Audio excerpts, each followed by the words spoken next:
Lilibutin namin ang buong Pilipinas na hindi gumagastos ng sarili naming pira at aasa lang sa kabutihang loob ng mga taong makakasalamuhan namin sa daan. Ako si Ras, ako si Niel, at ito ang Lakbay Pilipinas. Let's go! Kamera! Wait!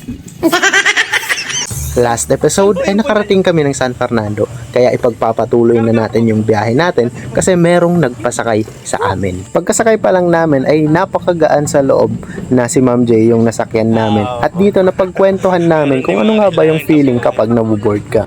I-realize ko ano ka talaga kasama. Opo, lahat na papasok sa isip mo. Papasok na yung mga exes mo.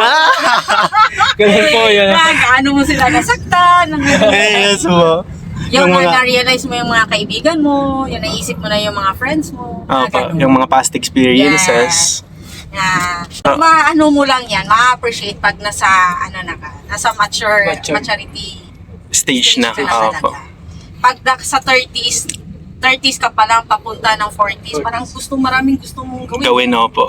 Pero pag na 40 ka na, napaka-calm ng isip mo. Gusto mo lang maging cool. Hindi na bombarded yung nasa isip. Gusto mo lang mag-travel together with your loved ones. Opo. Tapos, last na yung mga pain. Kung naghihiwalay man kayo ng partner mo. Parang sanay ka na.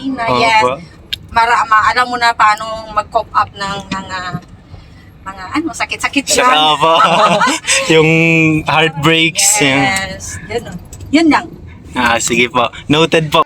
Pagkarating namin ng Karkar City ay inaya na muna kami ni Ma'am J na kumain ng lunch. Pinapipili niya pa nga kami kung gusto namin mag-Jollibee or sa pungku-pungku na lang.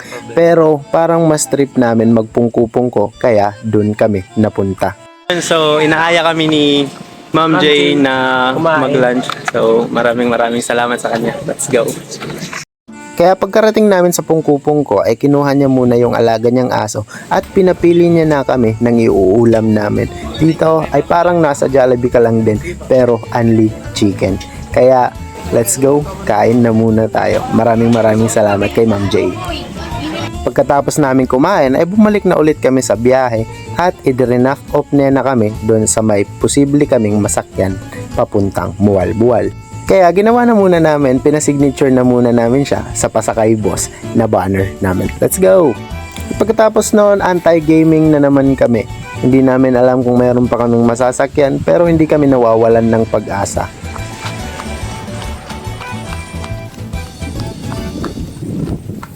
Ay, asa po mo pa ingon? Sige, thank you. Kaso lang, hindi pala nila kami pasasakayin. Yan, so update guys, andito na kami ngayon sa Karkar. At maraming salamat kay Ma'am J sa pagkain at sa pagpapasakay sa amin. Kaya nagantay na muna kami ng sunod naming masasakyan at hindi naman nagtagal ay merong pumara sa amin at nagpasakay. Kaso lang hindi namin ine-expect yung mga susunod na mangyayari. Salamat kayo pala sir. Salamat lang kayo. Kuan, Mualbual me, then pa Dumaguete. Then pa North na, pa Luzon. Kuan na ang target. Nagsugod mi sa Samar. Sa Katbalogan Samar. 3 days ago. 3 days mo? Opo. Oh, yes po. At least gig-drop mo dira? Opo, Drama. naami nasakyan sa kuan sa gikang sa Naga. Paingon dira sa Karkar, then katong nasakyan namo is gilibrehan pud mi og kuan lunch. To. Ano mo sir? Ergi. Si Sir Ergi. Si Ma'am. Baby. Si Ma'am Fe. At hindi namin inaasahan, meron pang ibinigay si Ma'am Loida sa amin.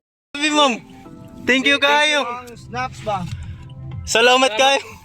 Salamat. Thank you. Feby, di ay na si Feby. Si Ate Feby.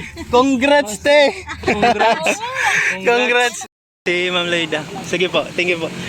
Pagdating namin sa bahay nila, ay pinagsay na muna namin si Ate Feby sa placards na dala-dala namin para pasasalamat sa kabutihang loob na pinamalas nila sa amin. Grabe guys.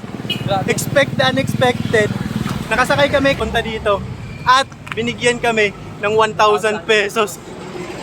Guys, Thank you kay Ma'am Loida sa pagbibigay ng 1,000 pesos sa amin sa pera. Pero grabe, maraming salamat sa pagpapasakay sa amin.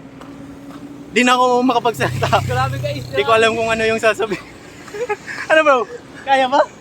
Kaya. Let's go! Yun! Nakasakay na naman kami. Let's go!